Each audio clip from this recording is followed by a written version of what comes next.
Welcome to the Babes Talking Business podcast, the space where female entrepreneurs are elevated and celebrated with your hosts, Shani Thompson and Lauren Kerr. We're two best friends with over 10 years in business, a global impact and community of thousands. We've talked on stages around the world and have recently navigated the evolution of maiden to mother together. We're here to share the advice, the lessons, and the laughs along the way. And we're inviting you to sit at the table and be in the room with women who are making bold moves, backing themselves, and showing you what's also available for you. Hello, and welcome back to the Babes Talking Business podcast. We are so excited this week because we have our beautiful friend Katrina Stark joining us. And the conversation we want to have this week is actually something that's really close to our heart, both as business women and entrepreneurs, but also mothers. And Katrina's actually a beautiful lady that we've both been inspired by and looked up to in business. We get to work within the online space, but she's actually been a beautiful mentor in parenthood. And every time Shannon and I have got to another age or something with our kids, I know I've personally always turned to Katrina and been like, how did you get through this? Or what worked for you? Or what were the options that you did with childcare? So we were just excited to kind of bring this conversation and open up a conversation for other ambitious women who want to have the chat around childcare and different options, and maybe give you an insight into other women's worlds who are ambitious and are juggling both business and motherhood, and how you can do both and what that might look like for you and your values. Yeah, I cannot count how many conversations we've had, Kat, on kids, childcare, homeschooling, unschooling, all of it. You're definitely someone that I love how you parent and love how you brought your 4 girls up. So I just love that we have you on the podcast for this episode, because I think a lot of people would love to dig into not just yours, but all of our versions of what parenting and childcare looks like. It's so different for all 3 of us. Oh, thank you so much. I feel so honored to be here. And I think this is a topic that I find really intriguing, because there's no right or wrong way to do it. But when you're an ambitious woman, it's definitely something that's at the forefront of your mind. How do you juggle having this family that you dream of without killing your dreams, and being able to have, careers and goals and impact, and be able to do the things that you really just want to do as an independent woman, outside of your family unit. And look, yeah, like the girls have kind of alluded to, I do have 4 girls, and the spectrum of ages is quite large. My eldest is just about to turn 14. And then my youngest is the same age as Stevie and Rui. So we're all pregnant together. And I feel like that was such a beautiful blessing, because we're still in that trench of having the 2-year-old as well. And then, of course, I've got 2 in the middle of that. And I've just about done all the things over those 14 years of having my children and trying to find the juggle. I feel like I've ticked off just about every box that I can. And I think what allows me even deeper insight into this was before I found the online space and I really found my lane of helping and impacting women. I always knew I was an entrepreneur, but I had mad FOMO when all of my girlfriends finished school and they went to uni, and they got to go on the train every day, and they would talk and they would have their uni parties. And I was literally just growing my own business or going to my retail job at that stage to try and build an extra income to funnel back to my business. So I ended up at uni anyway. And that was education, because I've always been fascinated in children and how they learn, and, just their little minds, how they develop so well, and how we can help monitor that and engage them. And a big passion of mine has always been wanting to be a mum. I remember one of the first things when people would say, what do you want to be when you grow up? It was, I want to be a mum. I was always that girl pushing the pram around and looking after my cousins. And I always knew that I was so maternal. But on the flip side, I also had this beast inside me that never wanted to stop. I always wanted to run my business to the best I could. I wanted to educate myself to the best that I could. I wanted to earn as much as I could so that I could give my family amazing, choices and experiences. And they were really polarizing. Very hard to do both at one time. So I thought, if I get into education, I can be one of those teachers that gets the holidays off with my kids. That was like my thought pattern. And then I could find the balance of still running my business. And that just didn't work out. Didn't work out at all, because I hated uni and I hated getting told what to do. And in the side of that, I opened up my dance studio, and I thought, well, here I am. I'm going to be teaching. I'm going to be, helping educate, and I'm going to be helping mentor children. And I can still get to be my own boss. And, life has its way. I had my 2 small children doing that. Small business is tough, like I know we've probably got a lot of biz girls on here, and they know when I say running a small business can sometimes be quite challenging. So a lot of the money was going straight back out. So I lent back on my education, and I actually opened up a family daycare during the day in my home so that I could stay home with my 2 babies. In and out of that, I had done stints teaching kindergarten because that was what I loved. Inside long daycare centres as well.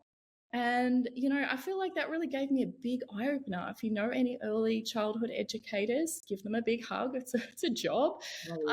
But I liked the freedom and the flexibility of having the family daycare because I got to do it at home. Granted, I did decide to go back and finish off my teaching so that I could go into primary school teaching.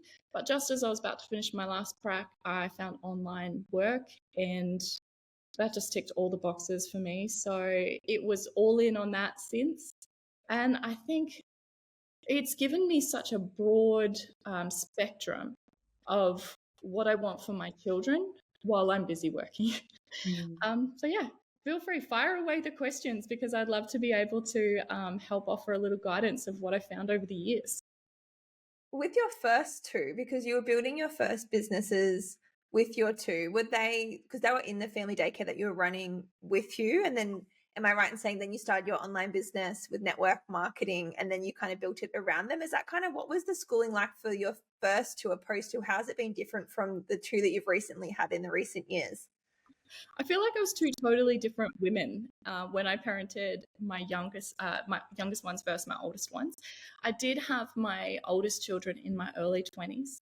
So I felt like there was a lot of naivety there. There was a lot of just excitement, just a lot of going with the flow. And as I've gotten older, I've really niched in my values and what's important to me. So 2 totally different ways of parenting, and then 2 totally different ways of actually what's available childcare wise because of it. So with my eldest children, they just went straight into daycare because people told me kids needed to socialize. So it was like, as soon as I could, pretty much, I think it was about 18 months, they went to daycare. And I hated it. Like, I actually physically hated it. But there was like this cloud over me that was like, it's good for them. And I felt, just personally, I felt horrible. I hated the thought of it. I hated driving there. I hated peeling them off me. And I mean, I loved the educators. At that stage, both of them were in family daycare because it's always been my jam. I love the smaller, more intimate spaces. But yeah, it was just what I did. It was just, I think, what so many women do, because we really don't think about it. We think we have to work, so the kids have to go to daycare. And even at that stage, I was just so excited to get a reprieve, to be honest. Some days I was so exhausted. I was so mentally overloaded that the thought of just sitting with a coffee on the beach for 15 minutes was like my sanity pleaser. So if someone else was going to watch my children while that happened, that was kind of the to-do. So yeah, it definitely started expanding during that phase, though, when I realized, my children's personalities were developing so quick, and I would miss so much, even in just those 6 to 7 hours when they were with somebody else. And I was craving them by the time that I went to pick them up. So when I did join the network marketing space and I started to find more flexibility, I started to also learn more coping mechanisms. I started to learn my reaction to not wanting to be away from my children, even though I did want to be away from my children. It was totally normal. I know just about every other woman that I've worked with loves their children, doesn't want to leave their children, but wants to leave their children, right? They want to find that balance of having a break as well. So I think I just got to know myself more.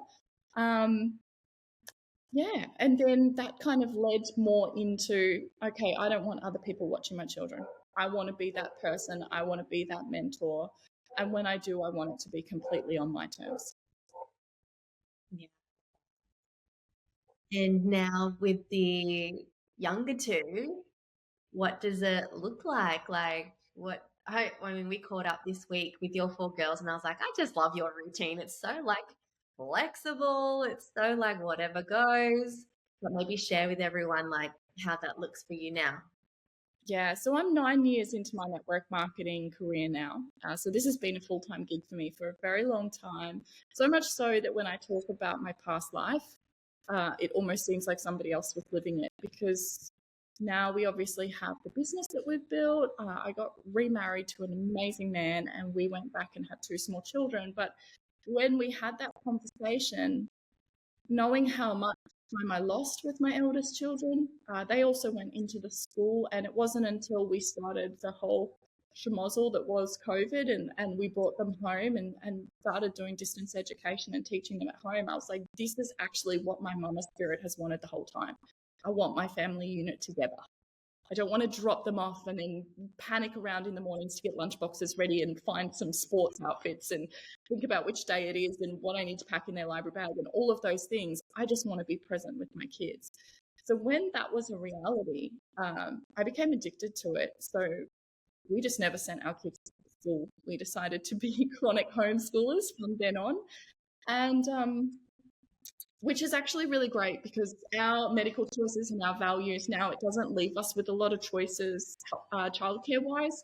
So a lot of the time it's hands-on, it's undercover, it's looking for the alternative. But that makes me really excited, because in the search of that, of finding things outside of the box, finding childcare outside of the norm, and by norm, I mean either the long daycare centres or the family daycare centres, I've just found this world of support. Whether you're looking at like-minded nannies, whether you're looking at co-ops, whether you're looking at, parent swaps with some like-minded mamas. You've also got the smaller little like mini schools that they've got here. Like there's just so many different things. For me, I found a couple of ex-teachers that have kind of challenging the way that the school system works, and they were setting up their own different holistic, fun, play-based education kind of styles in smaller groups. So much like family daycare, but without the structure and without the regulation. So that's kind of been where I love sending my 2 youngest ones. And Mia is at the stage now where she can actually go to kindergarten, which I love, because she started when she was 4, so she can communicate well, she can get her ideas across, she can tell me how her day was. We can also have some really great emotional chats around what she's feeling, what she's carrying, which is great, because it allows me to be able to parent through those feelings. Whereas when that's happening to somebody who's 1 or 2, you're just dealing with the collateral damage at the end of the day. It's very hard to decipher what's upsetting them. So kindergarten for me is a grace, it's a godsend, and we do that 5 days a fortnight. And then Rumi, most of the time, she's my 2-year-old, she just hangs out with us. We are super blessed that Rob also works from home. So we're just consistently finding the juggle. And like Shan says, there's not a lot of routine, there's not a lot of structure.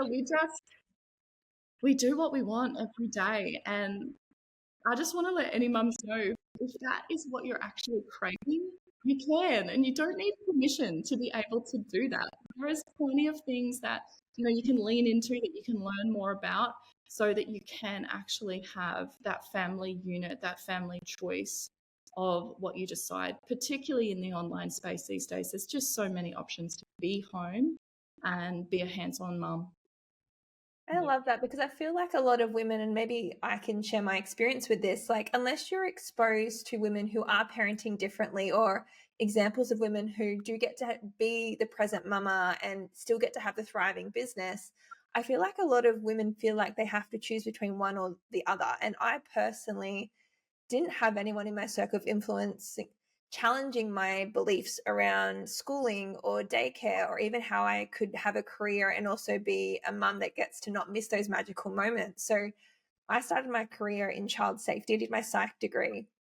And that was probably one of my first experiences, because when you're a child safety officer, a lot of the time I was supervising contact, or I'd have to drop foster kids off at daycare, and seeing kids' reaction to not wanting to go to daycare and them crying and holding on to me. And I wasn't even their mum. And I just remember the heartbreak I experienced then, being like, when I'm a mum, I don't want to have to drop my kid off at 6:37 in the morning to go to a job for 9-10 hours and come pick them up. Like, that's not how I want to do it. So even before I was a mum, I remember having those thoughts. And I'm really lucky that I've got a really open and honest relationship with my mum. And growing up, mum, like, never as if to blame me, but she was really open and honest, the fact that she never really pursued any of her goals in her career, because for her, motherhood always came first.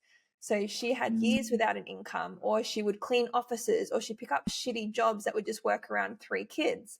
So I had it ingrained, or even I was just thinking from a really young age, how do I get to do both? Because I haven't seen women do that. And then when I got into child safety, I was like, if I'm going to keep doing this, I'm going to be that mum that drops a kid off at 7:30, 8 in the morning to get on the highway for my hour commute and pick them up at 6 o'clock at night. So when I got exposed to network marketing, me personally, that's where I was like, wow, this is a way I can do both. And I guess I'm lucky that I had that awareness in my early 20s, because that was my main motivation for starting in this profession, was that I knew by the time I had kids, I wanted to be able to work from home around them. So by the time I had Stevie, I'd already been in the profession for 7 years. So I've been really lucky. Stevie turns, I'm pregnant with my second now, and I'm halfway through, and Stevie's 2.5. And the last 2.5 years, it has been totally on my terms, and I've been able to not sacrifice my income and still be a present mum. But, and maybe this can be another perspective that we and Shani can talk into, was like, how do we then get to do both? Because although you can do both, there's different ways you can do that, obviously through different developmental ages. Because at the start, I was like, I know Shani and I've done episodes on this, we're like, how the fuck do women do business and babies? Because we were sleep deprived. We were just like hot messes. We felt like we went through identity crises. So I know for the first year or so, I was doing it like in sleep windows. But then it got to about, I think, maybe Shen, you can come in here, because I know you actually were the one who got childcare first. You invested in a nanny, and you actually challenged me to look into a nanny. Yeah, I see. Like, and I love this conversation because everyone's so different. Like, I know I've had a lot of conversations with women who are like, I need childcare for my mental health. Like, it's not it, and it's not and I just want to like preface, like, there's nothing wrong with childcare. It's just whatever is right for you is right for you. And yeah, like, what was right for me was I needed childcare because I didn't want to be home all day every day with Rui. I love being a mom and I love Rui, but I couldn't be with him all day every day. Like, and that's just the truth. And I definitely felt a lot of shame around that.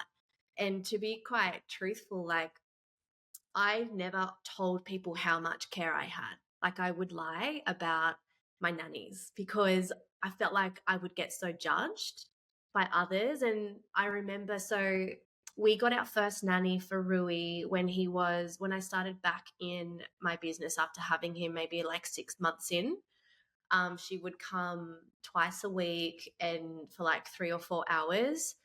And that was really nice because I was able to have that reprieve and work on my dreams, because I was really excited to build my business.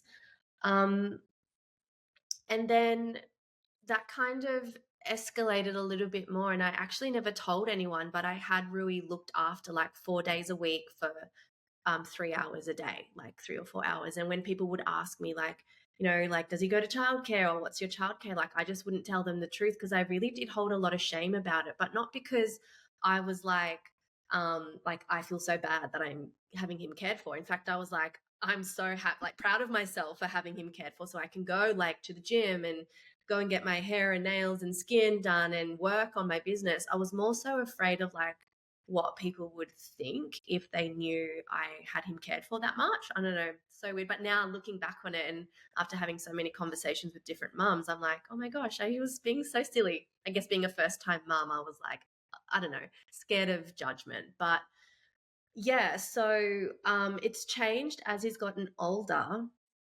But I like, right, what it looks like for me right now is I spend every morning with him.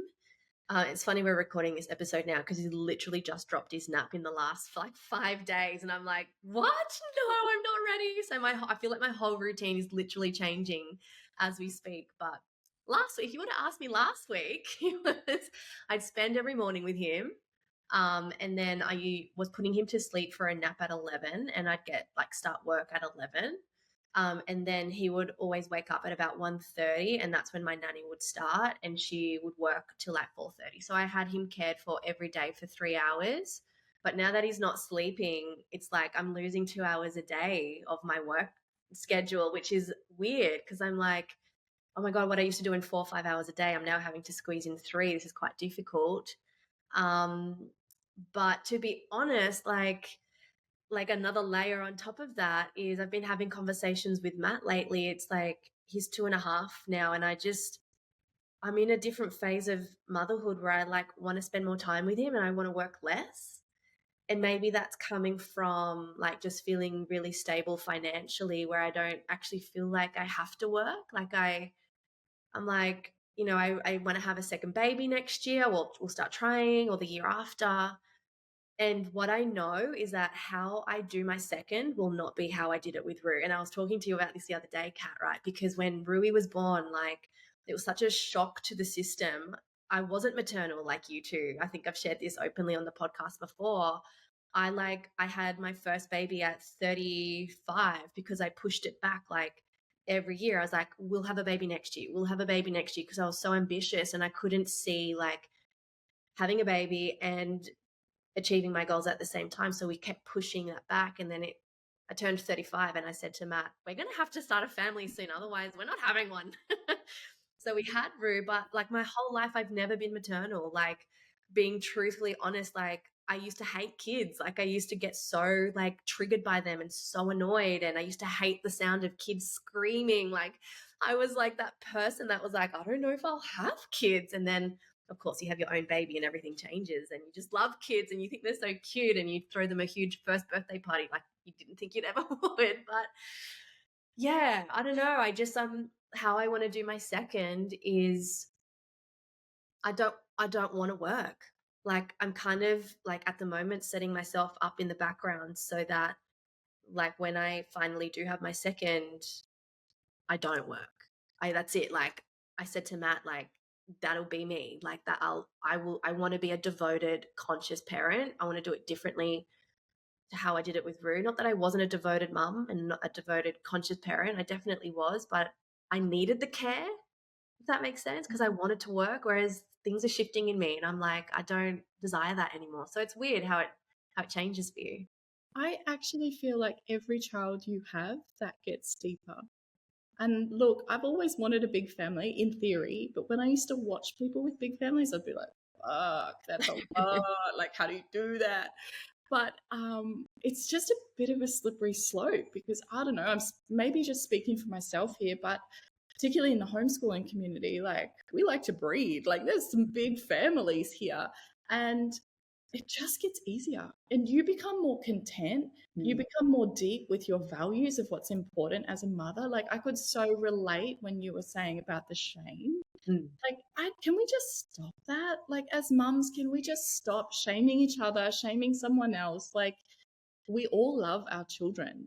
It's innate. Like, we are here to provide and look after our children. Whatever way we show up to do that is because we genuinely feel that that's the best thing for our children. But I can so relate to that, Shan, even though I still love my businesses because I really want to impact. I feel like that's just something that really drives me. And I feel too, when we're a woman and we're raising a family, we're already impacting, right? Like we're impacting potentially small humans that are going to grow forward and have their own ripples on the world or their own potential family units and procreate and pass down the things that we're teaching. So I feel like I totally get that. I think the more we start to know ourselves, the more personal development we do, and kids will like push you into personal development, even if you don't realize it, the way that they trigger you, the way that you have to learn in order not to always react when you want to react. So I'm really excited. Lozzie, you're obviously got a bit of a head start, but I'm so excited to watch you guys do it round 2 because for me, every single one just got better. And if anything, the more hands on deck, the easier it becomes. Yeah. I want to kind of go back to that shame bit too, because I feel like there's a lot of women who experience shame in different parts. And like, so I love that you went first, Shen, because I think Stevie was 18 months before I got any help. I remember Shani's actually one is a dear friend who sees me every day, because like I was with Stevie all day. Dan works big hours as well in his company, and we don't have a family around. So I was like with Stevie 24/7 for 18 months with no family support. I remember Shani being like, babe, like, what's stopping you from just getting like a nanny? Like, and it was just like a really beautiful, she did it in a really loving way. And it was funny because it was like, I had this shame around it too, admitting to myself that I actually wanted a break from my baby, because it was never for me not being able to do work. I've always been, I don't know what it is about me, I'm just a freaking wizard and I can get everything done in sleep windows.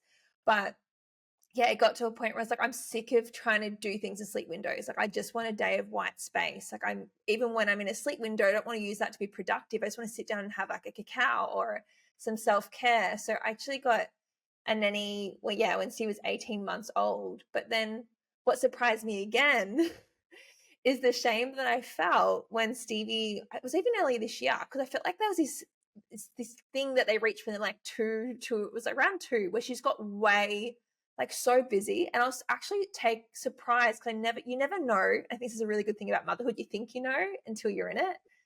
But I was surprised by the feeling of being like, I don't think I'm a good mum to her at this age. Like, I feel like I'm a great mum in the baby stage, but I feel like I'm doing her a disservice, her being at home with me now, because she wants to be social and it's just me and her. But I didn't feel comfortable putting her in a daycare, and I started looking at daycare options because it just felt so rigid.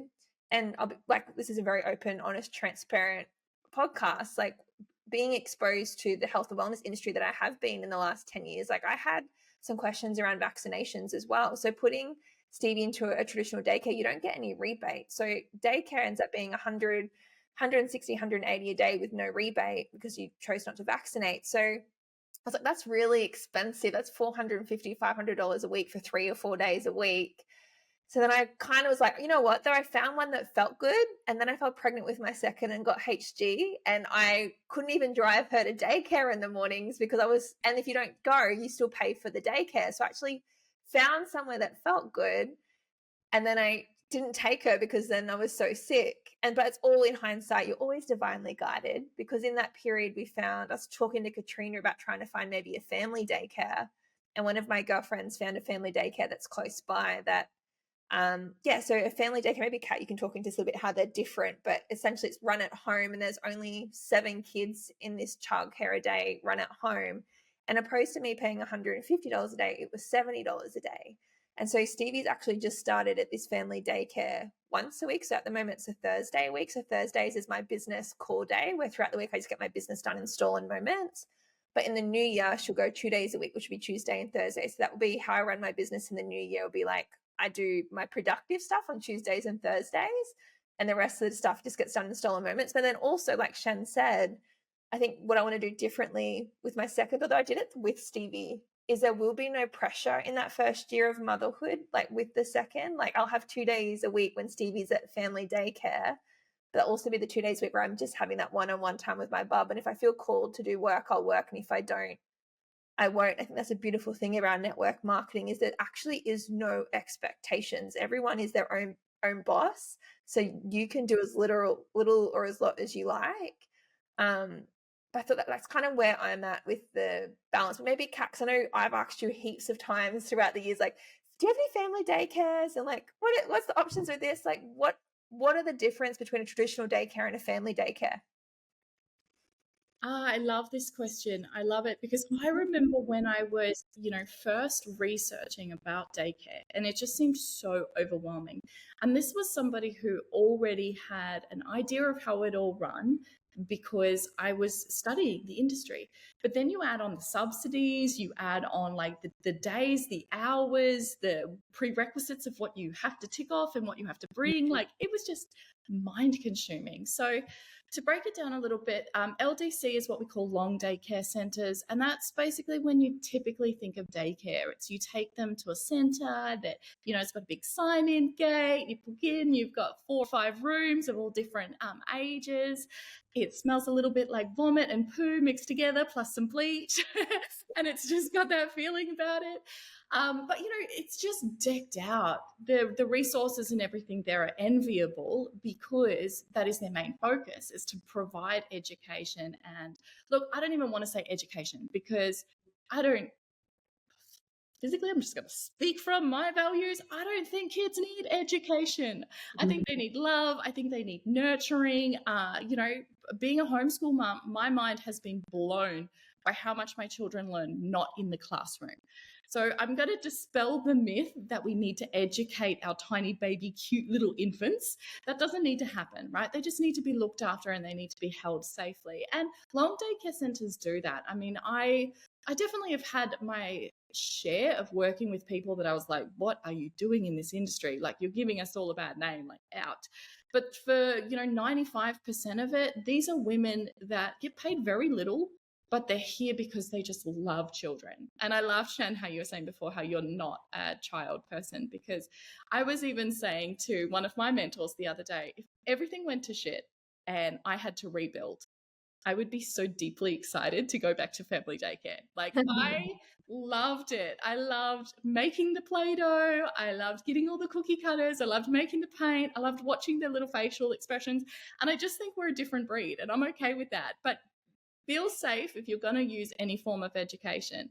You're going to get those people. They'll look after your babies. And one of the biggest things that I can say with an LDC is they're generally like the longer, like if you have long shifts or you're commuting or you're doing shift work, an LDC is great because they start at 6 a.m. in the morning and they finish at 6 p.m.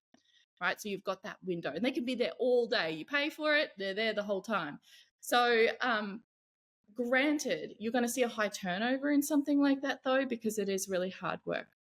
On the flip side of that, you've got FDC, which is family daycare. And now this isn't run in a center, it's run in a family home. So for a lot of the time, it just feels like they're going to an auntie's house or they're going to play a little play date every day.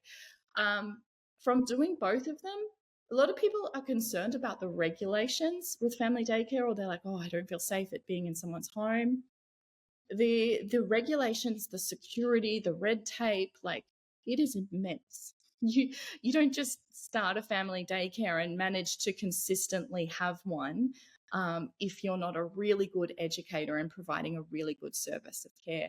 But regardless of which one you choose there, if you're going to go down the traditional route, trust your mama instinct. Like, trust that gut that you've got there, because I remember walking into certain things, whether it was long daycare centers or family daycare, and you would kind of be justifying like, oh yeah, but that's nice how they've got that. And oh, they've got this over here. But deep down, I was like, ugh, and you couldn't even put a word to it. But then you would walk in somewhere and you would just feel at ease. Like, I know I've always been in quite a privileged position where I feel like I've got the wait lists well and I've timed things well. I couldn't imagine the feeling if you've got that ick feeling and you've got nowhere else to go. But I just want you to put a little bit of faith behind it, that generally that intuition is for a reason. Because, and I don't want to talk into it to scare anybody, but there is the flip side of when you're not with your children, you really have no idea what is happening. And to alleviate some of that guilt, you at least want to know that your intuition feels like it's on point there. So family daycare for me, now this might have been because the family daycare that I did, it was just the ranges that I had. I could only ever have 4 children. So because I had my first and I was pregnant with my second, I could take on an extra 3 that were under school age. And then once I had Lola, my second born, I could only take on 2. But then I would take Harper to another family daycare so that I could still have my regular 3. So there was kind of just like that consistency and that safety net of never having more children than what one person could look after. Family daycare, they also treat them like their own children. Like, we would go for walks down to the library. We would do little, like, even some at that stage, I wasn't in this stage of life, but they would pile them all in the car to go and do school pickup, right? Like, because it is literally just like a day in a family's life, as opposed to the center kind of lifestyle. Yeah. Well, I just went to my first meeting with a mum just around the corner last week, was it, or this week? So she runs a family daycare, and yeah, like Matt and I just felt really great walking into her home. Like it's in her family home. She has a beautiful home, like this gorgeous property, and it's like all nature based play. And she's got all these toy rooms and like the creativity table, and her values really aligned with our family values, just like around holistic health. And like even she homeschools her two children, so her two are there, and she has 8 at the one time. And yeah, I think we're going to start Rue there once a week when we get back from our trip in January and see how it goes. But I had a really good feeling about it. Whereas I went to a Montessori daycare a few months ago just to like get a feel. And isn't it funny how you like the instant you walk into a place and your intuition is just like, no, like this is not it. And I don't think it had anything to do with it being a daycare. I'm like very pro Montessori, hence why I was looking for a Montessori one specifically. But I don't know, I just it didn't vibe. And so we just continued with our in-home care with our nannies. We've got 2 that rotate. But yeah, I think Rue's definitely at an age where he's like, Stevie is so social and wants to play, and I think he would do so well like playing with other kids that are older than him too. Like this lady's eldest is 7, and I love that. I love that he's being exposed to different ages. So we'll see how we go. We'll circle back after we have a few months of it. That's amazing. Hey, you just reminded me, there's actually another one actually called in-home care. I'm not equipped to this at the moment because I also choose not to vaccinate, so I don't get subsidies. So it's just as expensive if I was to send her to anything else. But you can actually, if you're a shift worker, if you have any, if you're living with any disabilities, or your child is living with any disabilities, or if finding normal care is difficult for you, maybe you live rural or whatever it could be, you can also call a family daycare scheme. So they're like lots of little different pockets, little organizations that coordinate the family daycare. So I used to work for one called YMCA, and you could call YMCA and you could say, hey, I'm looking for an in-home carer. And what they would do is they would bring out, say, a nanny, an educator, and she would be one-on-one with your children or your child or your children, and you would still be able to be subsidized if, of course, you qualified for those subsidies. So that's a really good option for women, I guess, who potentially could be single, working shift work, trying to find that work around. Because I know personally, I feel really blessed that I'm in the stage of life that I'm in. But when I had my eldest 2 children, there was no physical way I could even pay $50 a day for childcare. Mm. If I wasn't getting it for, say, 17 or 20 or whatever it was, I wouldn't have been in a position, because it would have meant food not going on my children's table. So I know for a lot of women, while they're building their business or potentially even still working, but for a minimum wage, it is very difficult to afford the luxury of being able to have a nanny or something like that. So if you can, in-home care is another cool kind of option. I find this so interesting because I've actually, since I've had HG, I've put myself in a few like mum support groups and HG support groups because you just want to be with other women who are just in the thick of it and get it. And I'm one of those, like, I don't know what you call it. It's like just bystanders. I never comment or contribute, but I'm always just watching. And so when I was like dying a slow death and looking at all these other women being like, I vomited 20 times today, I'm like, that makes me feel better about my life.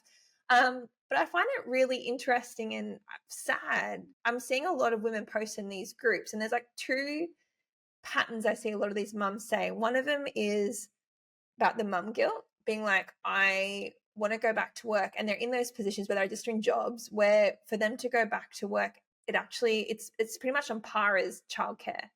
So they're not going back for money, they're actually going back for their mental health, and they're feeling this mum guilt around it. I'm like, but like, I just want to shine a light on that and have that here too. Who cares if it's not for money? Sometimes we do need that to go find ourselves and our purpose. Like some women find themselves in motherhood and some women lose themselves in motherhood.